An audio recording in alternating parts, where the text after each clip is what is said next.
Allah, Allah Subhanahu wa taala menggerakkan hati kita, memudahkan langkah kita untuk menghadiri majelis yang semoga akan menjadi jalan keberkahan untuk kehidupan kita di dunia dan di akhirat kelak insyaallah. Amin ya rabbal alamin.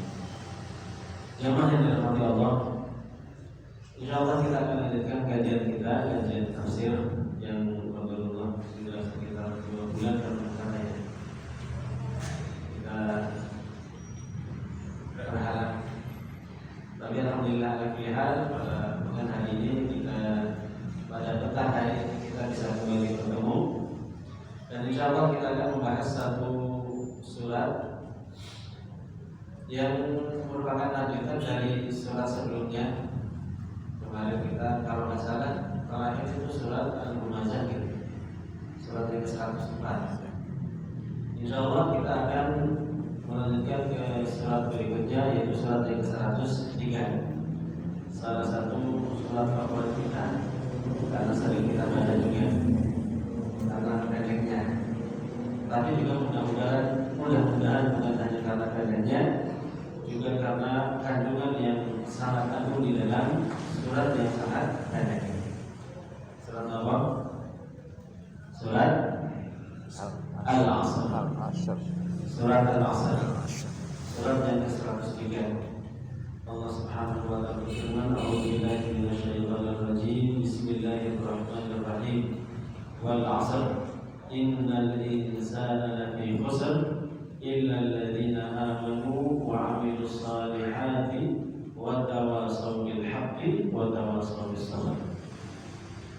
Jumhur ulama atau mayoritas ulama mengatakan bahwasanya surat Al-Asr ini termasuk bagian dari surat Makkiyah, yaitu surat yang diturunkan oleh Allah Subhanahu wa taala kepada Rasulullah sallallahu alaihi wasallam sebelum beliau berhijrah. Ada satu kisah menarik yang disebutkan oleh Al-Hafidz Ibnu Katsir rahimahullah taala ketika membahas tafsir ini. Jadi ceritanya Amr bin Al-As radhiyallahu anhu sebelum masuk Islam dia pernah berkisah ketemu dengan seorang yang bernama Musailamah Al-Kadzdzab. Musailamah atau Musailimah, kalian baca Musailamah, yang baca Musailimah. Dia mendapatkan julukan Al-Kadzdzab, dan julukan itu sudah ada sejak dia hidup karena saking pendustanya. Tetapi begitu pendustanya dia punya pengikut yang sangat banyak. Disebutkan dalam perang Yamamah saja ada sekitar 100.000 yang ikut membela Musailamah Al-Kadzdzab yang mengaku sebagai nabi. Suatu ketika Amr bin As sebelum masuk Islam bertemu dengan Musailamah Al-Kadzdzab. Musailamah Al-Kadzdzab bertanya kepada Amr bin As, karena Amr bin As pernah di Mekah bertemu dengan Musailamah dan bertanya, "Wahai Amr, apa yang telah diturunkan kepada sahabatmu?" Maksudnya adalah Rasulullah, karena dia dekat dengan Rasulullah pada saat itu. Maka Amr bin As menjawab, "Sungguh telah diturunkan kepada Muhammad satu surat yang sangat pendek, akan tetapi maknanya sangat luar biasa mendalam." Kata Musailamah, "Surat apa itu?" Kemudian Amr bin As membacakan surat tersebut, "Wal 'asri innal insana lafi khusr illa alladziina aamanu wa 'amilus shalihati wa tawassaw bil haqqi wa tawassaw bis sabr." Mendengar surat ini, Musailamah Al-Kadzdzab ini kemudian berpikir sejenak. Setelah berpikir sejenak, menundukkan pandangan, kemudian dia menegakkan kepalanya dan berkata, jadi seakan-akan dia juga telah mendapatkan wahyu. Kan biasanya Rasulullah mendapatkan wahyu di antaranya adalah beliau tenang sejenak, diam sejenak, kemudian beliau menyampaikan ada wahyu yang telah diturunkan oleh Allah Subhanahu wa taala. Dan Musailamah kemudian mengatakan, "Sungguh barusan saya juga telah mendapatkan wahyu dari Allah Subhanahu wa taala." Kata Amr bin As, "Apa wahyu yang telah Allah turunkan kepadamu?" Maka kemudian Musailamah Al-Kadzdzab berkata, "Allah telah menurunkan kepadamu satu surat tentang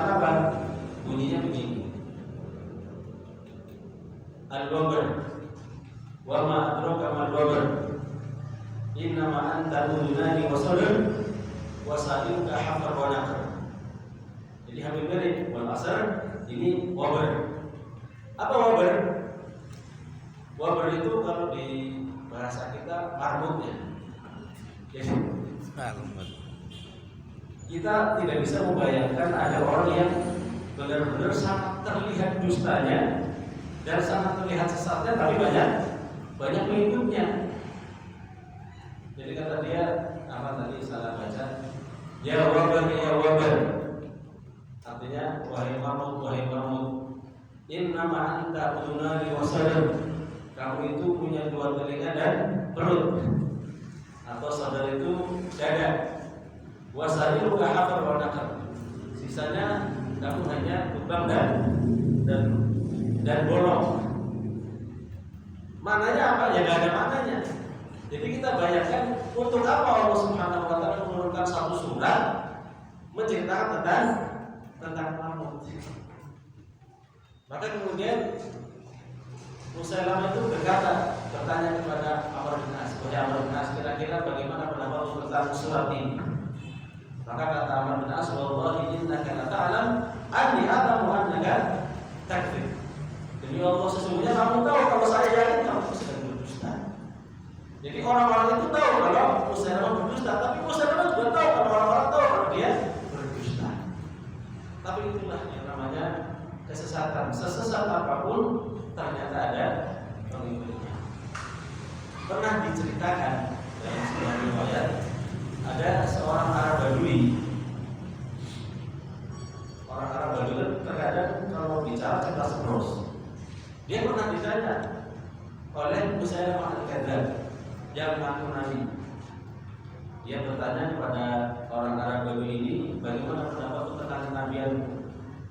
Orang Arab Badui mengatakan, demi Allah saya itu yakin dan tahu bahwasanya kamu itu berdusta. Tetapi berdusta dari kabilah kami lebih kami cintai daripada berdusta dari kabilahnya Mudhar, kabilah Nabi Muhammad SAW. Jadi di antara yang menyebabkan banyaknya pengikut Musailamah al-Kadzdzab karena apa? Karena fanatik kurang. Dan inilah bahayanya seseorang ketika dia fanatik terhadap kelompok atau terhadap golongan atau terhadap orang. Makanya tidak boleh kita itu fanatik pada seseorang kecuali kepada Rasulullah SAW. Semua manusia itu bisa diikuti, bisa juga dibenarkan, kecuali Nabi Muhammad SAW.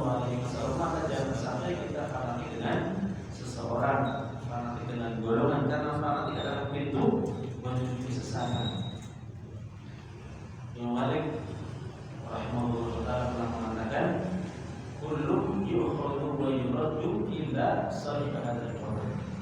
Semua itu bisa diambil dan ditinggalkan perkataannya kecuali Rasulullah Muhammad sallallahu alaihi wasallam. Jadi al-haqqu la yu'raf bil rijal. Kita itu mengetahui itu benar atau tidak bukan karena orangnya, tapi karena dari Al-Qur'an, karena sunnah Rasul sallallahu alaihi wasallam yang sahih. Ini sedikit tentang Musailamah al-Kadzdzab. Dan banyak suratnya. Dan suratnya juga aneh-aneh. Ada lagi surat tentang gajah. Mau niru-niru surat Al-Qur'an. Di dalam surat Al-Qur'an ada surat tentang gajah, menceritakan tentang bukan tentang gajahnya, tapi tentang peristiwa yang di situ ada menyebutkan tentang pasukan gajah yang kemudian diporak-porandakan oleh Allah Subhanahu wa taala dengan ababil. Sudah menjelaskan tentang ababil. Dan dia mau bikin tandingannya lagi, namanya surat gajah. Tapi orang kalau tidak tahu bahasa Arab, tidak tahu maknanya, bisa jadi percaya atau tidak tahu kalau itu bukan ayat. Yang mengatakan wal fil mal fil wa ma adraka mal fil lahu dhanabun nabil wa khurtumun tawil dan seterusnya. Wal fil, demi gajah. Mal fil, apa itu gajah? Jadi untuk apa Allah Subhanahu wa taala menurunkan surat menjelaskan tentang hewan, tentang gajah? Ini kan aneh. Wa ma adraka ma fil, apa yang kamu tahu tentang gajah? Lahu ghadabun nabil, dia punya ekor yang besar, wa khurtumun tawil, dan punya belalai yang panjang, dan seterusnya. Itu satu keanehan yang sangat luar biasa, tapi ternyata banyak orang yang mengikutinya. Dan Musailamah al-Kadzdzab itu berusia panjang sampai hampir 100, dan pengikutnya sangat banyak. Dia ingin berusaha untuk menunjukkan karomah, tapi Allah Subhanahu wa Ta'ala menakdirkan yang dia usahakan justru sebaliknya. Contohnya Rasulullah SAW itu pernah ketika ditanya, atau sebagian sahabat mengadu kepada Rasulullah SAW, sumurnya itu asin airnya. Maka kemudian Rasulullah SAW datang kepada sumur tersebut, kemudian Rasulullah meludahi. Ingat ini ludahnya Rasulullah, tidak ludah sembarangan, karena ludahnya Rasulullah itu berkah. Kalau ludah kita jangan coba-coba. Setelah diludahi oleh Rasulullah SAW, ludahnya itu menjadi segar, menjadi tidak asin. Nah, kemudian pengikutnya Musailamah itu pernah mendengar tentang apa yang dilakukan oleh Rasulullah SAW. Maka mereka mengatakan, wahai Nabi Allah Musailamah, sumur kami itu, jadi ada pernah sebagian sahabatnya Musailamah mengatakan ada sumur yang airnya sedikit, ada yang sumur yang airnya asin. Didatangkanlah Musailamah kepada sumur tersebut. Maka Musailamah berudah ke sumur itu. Qadarulahnya sumur yang tadinya airnya sedikit tambah surut setelah diludahi oleh Musailamah. Sumur yang tadinya asin setelah diludahi oleh Musailamah tambah asin. Tapi itu tetap orang-orang besar. Ada pernah orang yang sakit datang kepada Musailamah, sakit mata, agar disembuhkan. Diusap matanya dengan tangannya Musailamah al-Kadzdzab. Setelah diusap tambah besar, nggak sembuh malah tambah besar. Ketika ada anak-anak yang didatangkan ke Musailamah agar mendapatkan berkah, diusap kepalanya oleh Musailamah. Nah, anak-anak itu ada yang setelah diusap kepalanya botak, tidak bisa tumbuh, rambutnya tidak bisa tumbuh. Ada yang setelah diusap kemudian dia jadi cadel, tidak bisa ngomong dengan lancar. Ini diantara keanehan orang yang mengaku Nabi, begitu sesat dan luar biasa, tapi ternyata ada pengikutnya. Seperti Dajjal. Dan banyak sekali contoh-contoh yang seperti ini di negeri kita, bahkan mungkin di sekitar kita. Karena itu kita terus-menerus minta kepada Allah Subhanahu wa Ta'ala, Allahumma arinal haqqa haqqan warzuqna ittiba'ah wa arinal batila batila warzuqna ijtinabah. Ya Allah, perlihatkanlah, tampakkanlah kepada kami yang benar-benar, dan berilah kami kemudahan untuk bisa mengikuti kebenaran tersebut. Ya Allah, perlihatkanlah kepada kami yang batil, dan anugerahkanlah kami kemampuan untuk bisa meninggalkan kebatilan tersebut. Kita kembali ke surat Al-Asr. Surat Al-Asr ini adalah salah satu surat yang sangat agung, sehingga di dalam sebuah riwayat Imam Syafi'i rahimahullah taala telah mengatakan, "Lau tadabbaran nasu hadhihi surah lakafathum." Seandainya manusia itu karena kalau sulit mau mentadabburi semua ayat, semua surat yang ada di dalam Al-Quran, cukup mentadabburi surat Al-Asr ini, insya Allah sudah cukup bagi dia. Maksudnya cukup bagi dia untuk berpegang teguh dengan keimanan, berpegang teguh dengan kebenaran. Di dalam riwayat lain disebutkan, "Lau ma anzalallahu ala 'abdihi hujjatan illa hadhihi surah lakafathum." Seandainya Allah Subhanahu wa Ta'ala tidak menurunkan hujjah kepada hamba kecuali surat ini, sudah cukup. Maksudnya cukup untuk menjadi motivasi, cukup untuk menjadi cemetik, cukup untuk menggugah kita agar kita berpegang teguh dengan kebenaran. Sehingga Al-Imam At-Tabarani rahimahullah ta'ala beliau pernah menyebutkan sebuah riwayat dari Abdullah bin Hafiz yang pernah mengatakan, ini disebutkan di dalam Al-Mu'jam Al-Awsat yang ditulis oleh Imam Tabrani rahimahullah.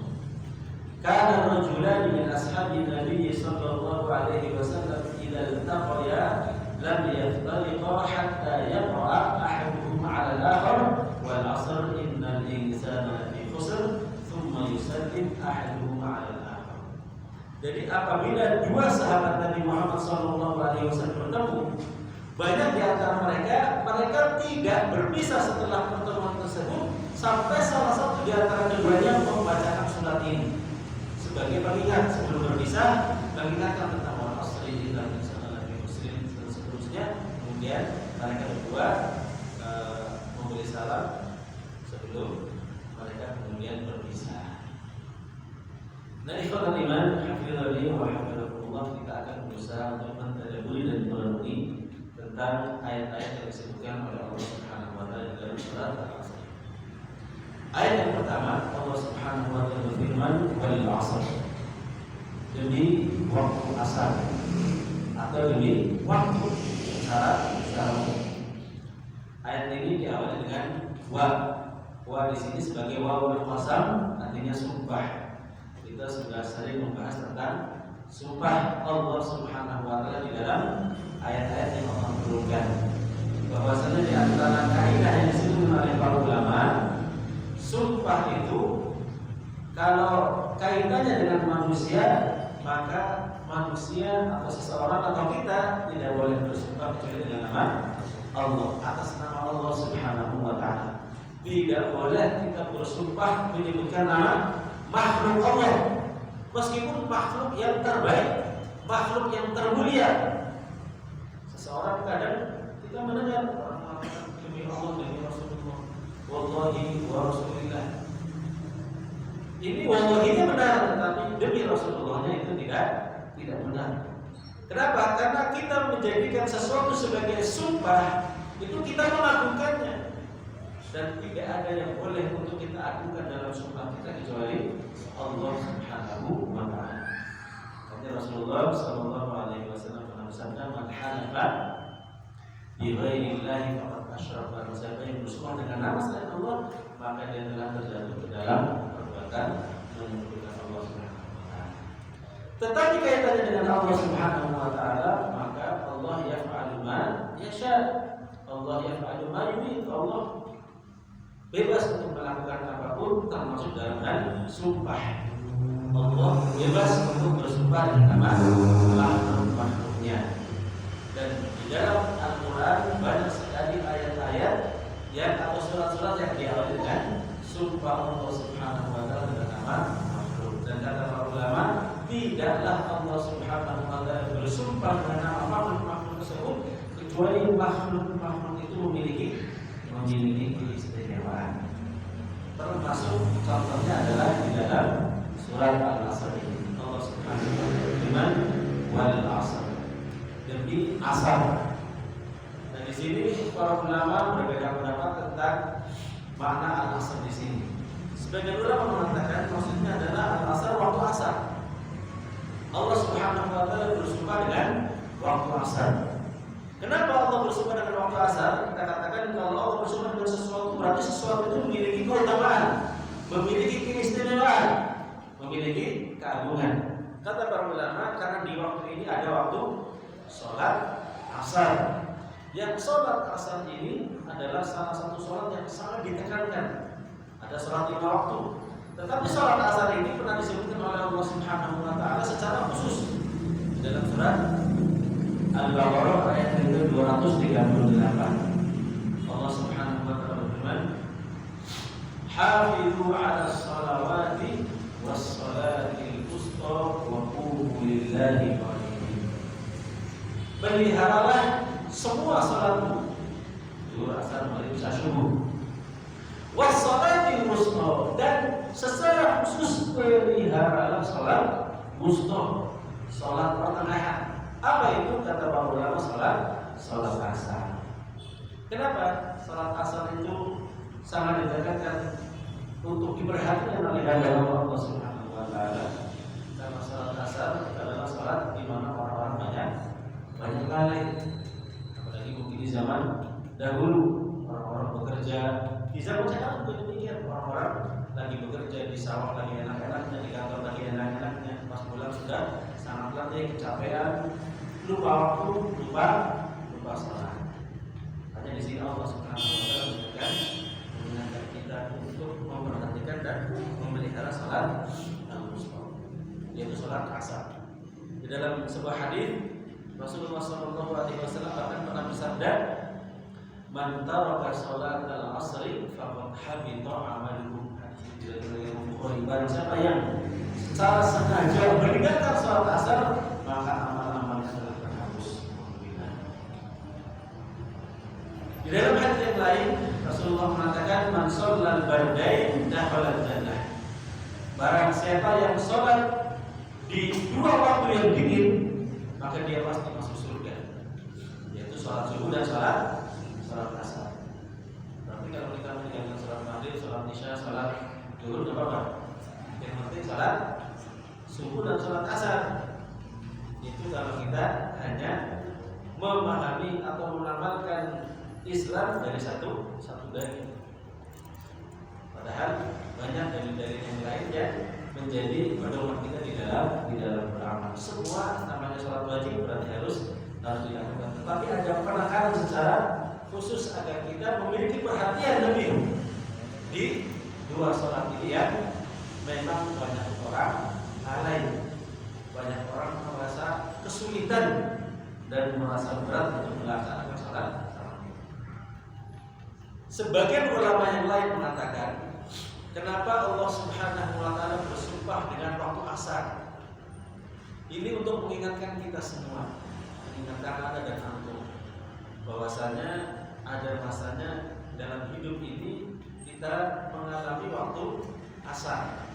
Apa itu waktu asar? Dari mulai kita lahir, kecil, remaja, dewasa, mungkin seperti orang mengatakan ada yang nggak ada usia remaja ya, ada usia dewasa, artinya sudah besar. Sampai kemudian dia akan berusia setelah usia sempurna, kemudian dia akan kembali seperti semula, akan melemah sampai kemudian meninggal dunia. Sama seperti waktu dari mulai pagi terbit dengan matahari yang sangat cerah, banyak orang yang bersemangat untuk menyambut hari tersebut sampai siang, sampai kemudian asar. Setelah asar kemudian apa? Matahari akan meredup sampai tenggelam sampai malam. Maka demikian dengan kita hidup di dunia ini ada masanya. Nanti kita akan sampai di waktu asar. Kalau sudah sampai waktu asar berarti tinggal menunggu maghrib. Maksudnya tinggal menunggu usia kita selesai. Maka ini adalah peringatan dari Allah Subhanahu wa taala agar kita tidak terlena dengan dunia ini. Pada hakikatnya dunia ini adalah kehidupan yang sementara yang pasti akan kita tinggalkan, atau dunia ini akan meninggalkan dengan kita. Tapi kalau kita melihat mayoritas para ulama, mereka berpendapat bahwa yang dimaksud dengan al-asr di sini adalah waktu secara umum. Wal asri artinya adalah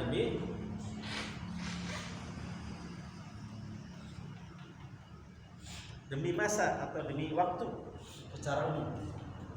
Dan Allah Subhanahu wa taala bersumpah dengan waktu, ingin menjelaskan kepada kita betapa pentingnya waktu dalam kehidupan kita. Kita itu kan sebenarnya sedang melakukan perniagaan dengan Allah Subhanahu wa taala. Dalam perniagaan itu kita perlu modal, dan modal utama kita adalah waktu. Yang satu hari hanya ada 24 jam. Satu bulan hanya ada sekitar 30 hari. Satu tahun hanya ada 12 bulan. Dalam kehidupan ini hanya ada sekitar 60 sampai 70 tahun. Kata Rasulullah sallallahu alaihi wasallam, "Amal ummati ma baina siddiin ila sab'in wa aqalluhum man yajuzu dzalik." Usia umat Muhammad sallallahu alaihi wasallam kita hanya berkisar antara 60 sampai 70 tahun. Kalau perkara yang berusia lebih, maka sangat sedih. Dalam itu ditawari usia berapa, ya pastinya dagingnya usianya panjang apa panjang banget. Semua kita secara fitrahnya, secara naluri sebagai seorang manusia tergantung dengan tingkat keimanan kita dengan akhiratnya.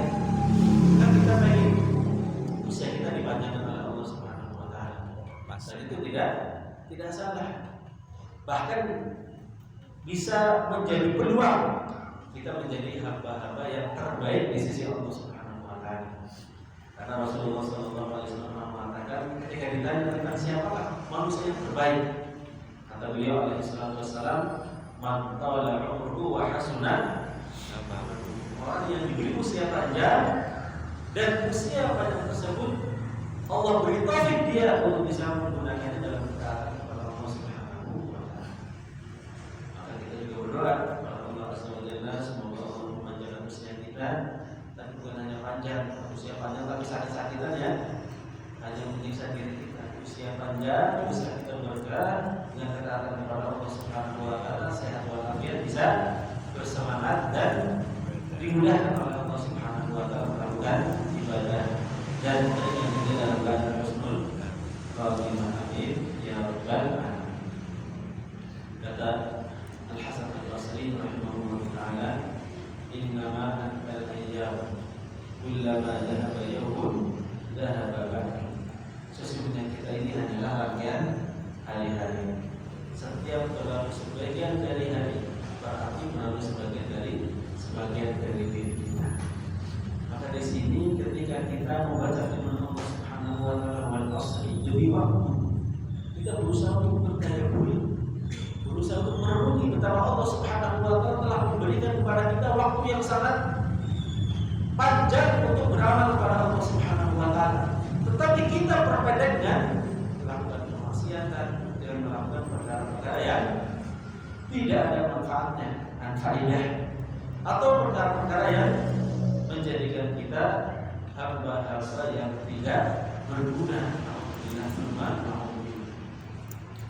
Makanya kita diperintahkan untuk sering-sering muhasabah sebelum kita tidur, dan mulai bangun tidur sampai tidur lagi, sudah sekian jam kita menghabiskan waktu di dunia ini.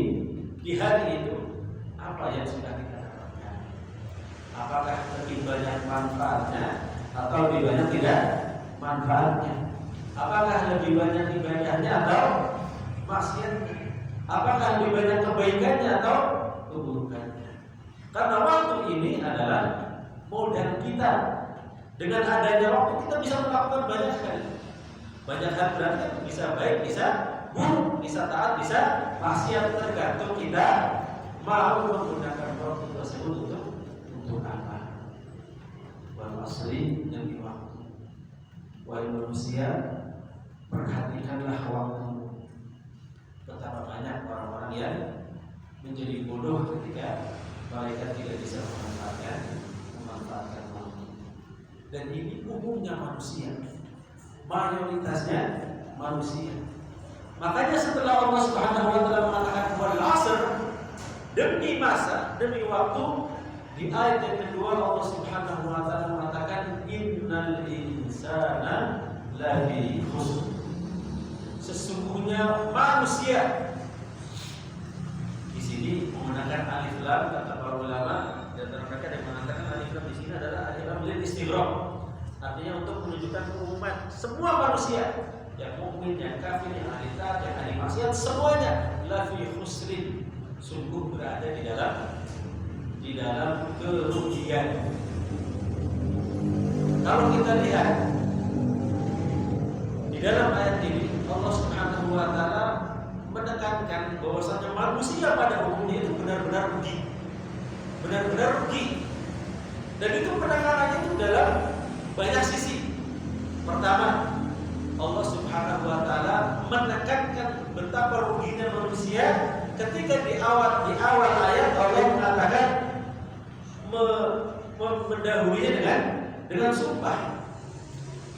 Kita kalau mau menekankan sesuatu, maka di antara yang kita gunakan dalam dialek kita adalah dengan bersumpah. Demikian juga di dalam Al-Quranul Karim. Meskipun kita tahu bahwasanya tanpa bersumpah pun semua yang disebutkan oleh Allah di dalam Al-Quranul Karim itu semuanya serius, semuanya mengandung penekanan. Tetapi ketika ada sumpah berarti lebih serius lagi, lebih ditekankan lagi. Ketika Allah Subhanahu wa taala mengatakan innal insana lafi khusrin, manusia itu dalam kerugian, dan diawali dengan sumpah itu adalah penekanan. Memang manusia itu semuanya rugi.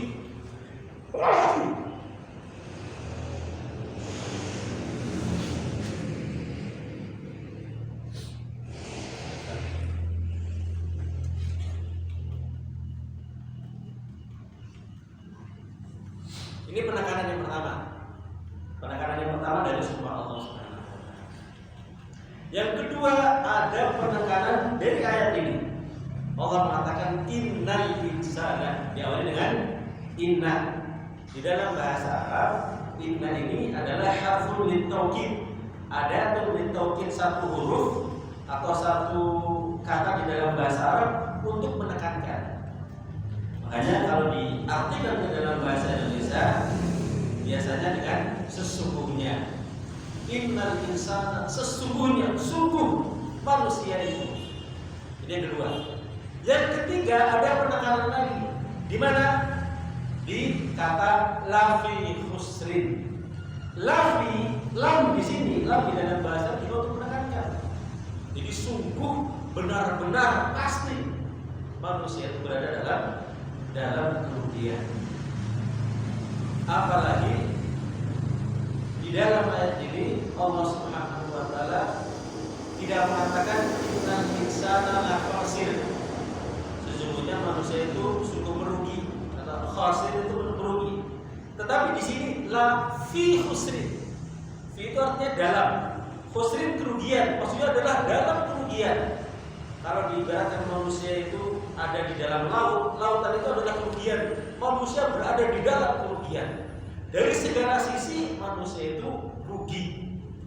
Jadi penekanan yang sangat mendalam untuk mengingatkan kita sebenarnya bahwasanya umumnya manusia, dan bisa jadi kita termasuk di antara manusia tersebut yang berada di dalam kerugian. Nah ini untuk muhasabah kita, introspeksi untuk diri kita masing-masing. Kira-kira kita termasuk yang ini atau termasuk yang dikecualikan oleh Allah Subhanahu wa taala di dalam ayat selanjutnya. Ketika Allah Subhanahu wa taala mengatakan lafi khusrin, khusrin di sini tidak pakai alif lam, tetapi pakai tanwin, khusrin. Di dalam bahasa Arab juga kata yang tidak diawali dengan alif lam berarti bacanya dengan tanwin, anin atau tergantung kata atau kalimat di dalam bahasa Arab. Itu namanya nakirah. Nakirah itu masih umum. Maksudnya apa? Dan nakirah itu kalau di dalam bahasa Arab itu bisa menunjukkan li'ta'zim, untuk menunjukkan sesuatu yang besar. Kalau ini dibawakan kepada arti khusrin di sini, maka maksudnya adalah manusia benar-benar berada dalam kerugian yang sangat besar. Makna yang lain dari nakirah adalah litanwin, untuk menunjukkan tanwin. Tanwin itu ada banyak macamnya.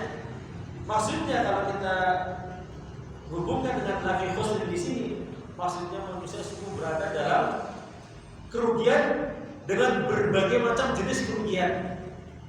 Bisa jadi rugi dari sisi materi, rugi dari sisi non materi, dan seterusnya. Berbagai macam kerugian itu meliputi manusia. Jadi kesimpulannya, sahabat iman hafizahullah, bahwa Allah Subhanahu wa taala ingin mengingatkan kepada kita, karena kita termasuk bagian dari insan. Insan itu artinya manusia, dan kita semua adalah manusia. semua manusia kan ada yang jin. Semua manusia itu berada dalam kerugian. Tapi kemudian di ayat yang terakhir, ayat yang ketiga, Allah Subhanahu wa taala memberikan satu kunci, satu amalan, satu kaidah kepada kita yang mau terlepas dari sifat yang disebutkan oleh Allah Subhanahu wa taala bagi umumnya manusia di ayat yang kedua. Bagi kita yang tidak mau disebut sebagai orang yang merugi. Ya, tadi kita katakan kita sebenarnya sedang melakukan perniagaan. Kita sedang melakukan jual beli dengan Allah Subhanahu wa taala. Rasul malnya apa rasul mal? Apa tadi rasul mal?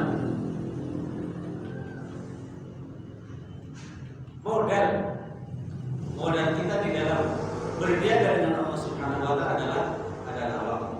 Tapi ternyata dalam perniagaan ini mayoritas rata-rata manusia rugi dalam perdagangan ini, sehingga mereka kemudian karena rugi mereka tidak mendapatkan apa-apa di dunia dan mereka akan mendapatkan adab di akhirat kelak yang dimaksudkan oleh Allah Subhanahu wa taala dalam Al-Qur'an. Alhamdulillah. Maka kita perhatikan Allah Subhanahu wa taala berfirman di dalam ayat yang ketiga, illal ladzina amanu wa 'amilus shalihati wa tawasaw bil haqqi wa tawasaw bis sabr. Semua orang rugi kecuali orang-orang ini. Siapakah mereka? Alladzina amanu, orang-orang yang beriman. Dan alhamdulillah Allah Subhanahu wa taala menjadikan kita termasuk di antara orang yang beriman, yang semoga keimanan ini akan terus ada di dalam diri kita, ada di dalam dada kita sampai Allah Subhanahu wa taala mewafatkan kita semua dalam keadaan di atas iman. Amin ya rabbal alamin. Apa itu iman? Insyaallah sudah sering dibahas tentang iman. Tapi kata para ulama, kalau disebutkan iman dan Islam itu saling berkaitan. Kalau disebutkan iman secara tersendiri, maka masuk di situ Islam. Kalau disebutkan Islam secara tersendiri, maka masuk di situ iman. Dalam istilah kaidah bahasa Arabnya, idza tarana iftaraqa wa idza iftaraqa iqtarana. Atau idza iftaraqa iqtarana, idza tarana iftaraqa. Kalau disebutkan terpisah, maka saling berkaitan. Kalau disebutkan bersamaan, maka memiliki definisi yang berbeda. Ketika di sini disebutkan iman secara tersendiri, maka masuk di situ adalah Islam. Jadi illal ladzina amanu, kecuali orang-orang yang beriman, maksudnya apa? Rukun iman yang keenam, atau iman yang keenam, dan rukun Islam yang lima. Beriman kepada Allah, beriman kepada malaikat, beriman kepada dan kita beriman kepada para nabi dan rasul, beriman kepada hari akhir, beriman kepada takdir. Dan masuk di sini rukun Islam. Mereka bagi syahadat, salat, zakat, puasa dan haji. Jadi apa yang maksud dengan iman ya ini? Makanya dalam definisi iman itu adalah al-imanu qaulun bil lisan wa 'amalun bil arkan, qaulun i'tiqadun bil janan wa qaulun bil lisan wa 'amalun bil arkan. Keyakinan yang ada di dalam hati kita, kemudian diucapkan dengan lisan kita, dan diejawantahkan atau diamalkan dengan anggota badan kita. Ada dulu, nanti kita lanjutkan sedikit insyaallah.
Kita lanjutkan sedikit.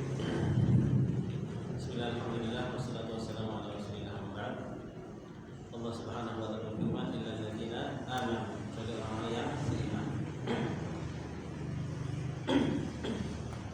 Jadi beriman kaitannya dengan iman itu bukan tentang sesuatu yang kita yakini saja. Meskipun secara umum ketika kita memasukkan iman adalah beriman terhadap perkara-perkara yang gaib.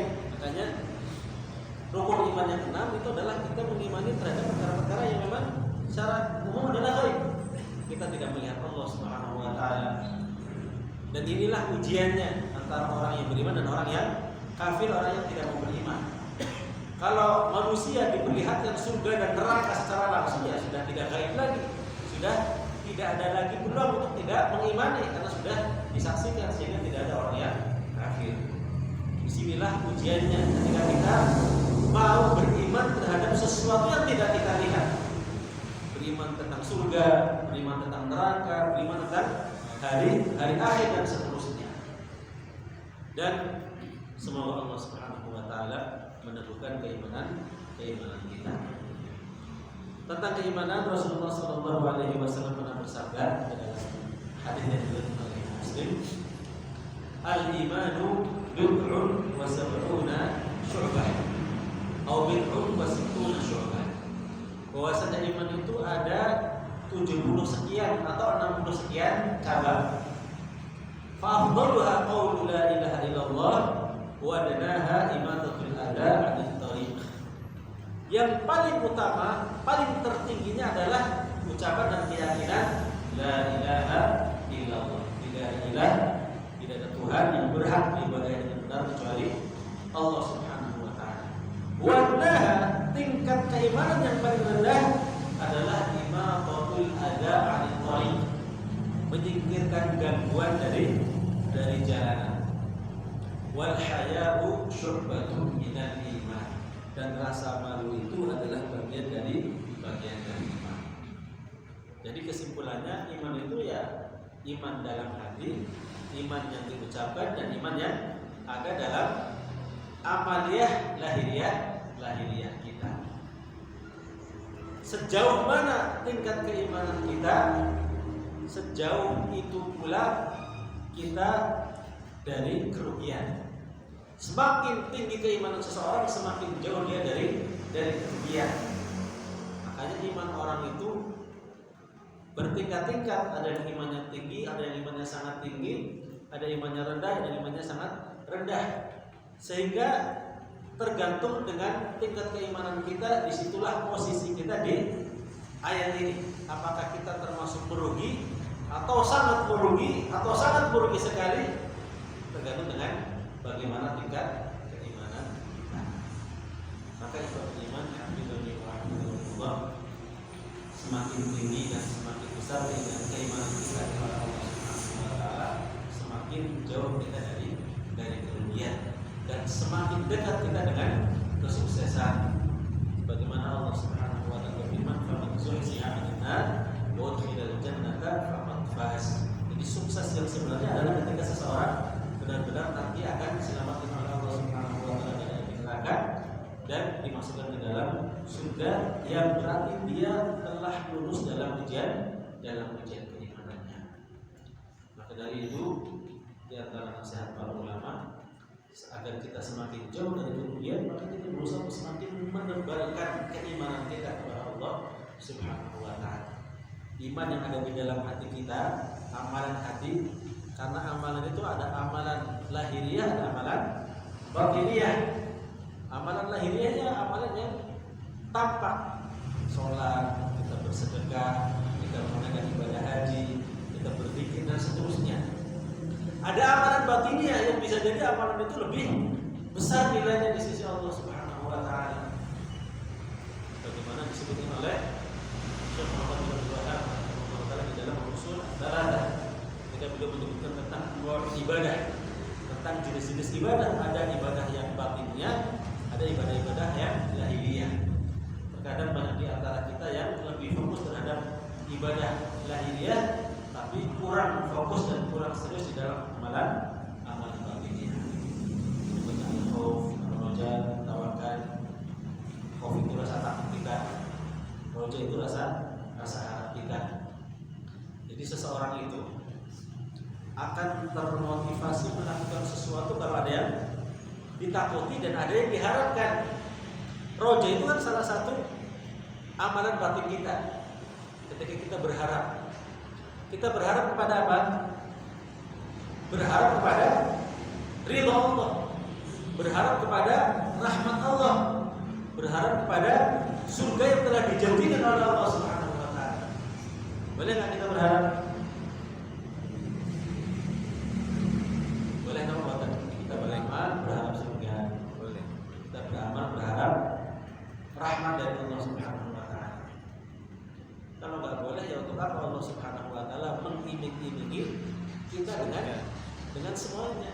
Karena Allah Subhanahu wa taala berfirman, alladzina amanu innal ladzina amanu yarjuna rahmatallah. Bahwasanya orang-orang yang beriman, mereka itu berharap, apa yang mereka harapkan? Rahmat Allah Subhanahu wa taala. Semakin besar harapan kita, maka akan semakin besar motivasi kita dalam beramal, dalam berbuat. Kenapa kita mau ngaji?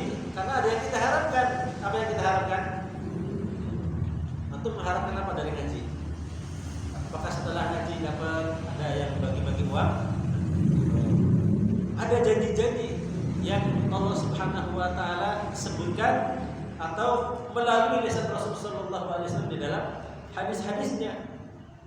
Ada yang kita harapkan, tetapi kalau kita tidak punya harapan atau harapan kita adalah harapan yang rendah, maka kita tidak akan termotivasi untuk melakukan sesuatu. Semakin besar harapan kita dan semakin besar sesuatu yang kita harapkan, maka akan semakin besar motivasi kita dan semakin sungguh-sungguh di dalam kita beramal. Seharusnya ketika kita berharap ke surga, maka harapan surga ini akan menjadikan motivasi kita semakin besar. Tetapi ketika rojak kita belum benar-benar maksimal, sehingga ketika kita melakukan ketaatan terkadang kita masih kurang sungguh-sungguh, kurang motivasi.